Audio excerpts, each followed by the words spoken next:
ডাকসুর গঠনতন্ত্রের যেই লক্ষ্য এবং উদ্দেশ্য সেটি অন্যতম একটি গুরুত্বপূর্ণ পয়েন্ট। এবং অন্য যেটি আছে সেটি হচ্ছে এস এম ফরহাদ। তিনি যেখানে পড়াশোনা করেন গবেষণা এবং সমাজ কল্যাণ ইনস্টিটিউট, সেখানের যে ছাত্রলীগের পদ ছিল, ছাত্রলীগের কমিটি ছিল, সেখানে তিনি কিন্তু যুগ্ম সাধারণ সম্পাদক হিসেবে সেই কমিটিতে বহাল ছিলেন।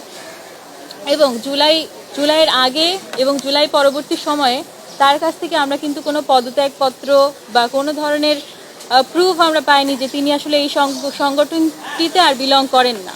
তিনি কিন্তু স্টিল এই সংগঠনটিতেই বিলং করেন এবং একটি নিষিদ্ধ সংগঠনের সদস্য হিসেবে তার কিন্তু এই নির্বাচনে অংশগ্রহণ করার কথা না। এবং একই সঙ্গে হচ্ছে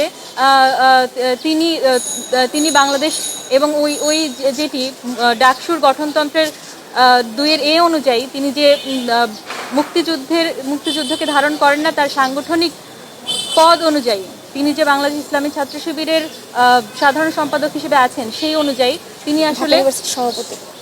হ্যাঁ, তো সেই হিসেবে মানে তিনি আসলে এই ডাকসু নির্বাচনে তার প্রার্থিতার বিষয়ে আমরা এই বিষয়টি আনার চেষ্টা করেছি, বা এই বিষয়ে আমার রিটের মূল বক্তব্য। এবং আরও একটি বিষয় যদি বলি, আমি হচ্ছি এই প্যানেলে মুক্তিযুদ্ধ এবং গণতান্ত্রিক আন্দোলন সম্পাদক পদে প্রার্থিতা করছি।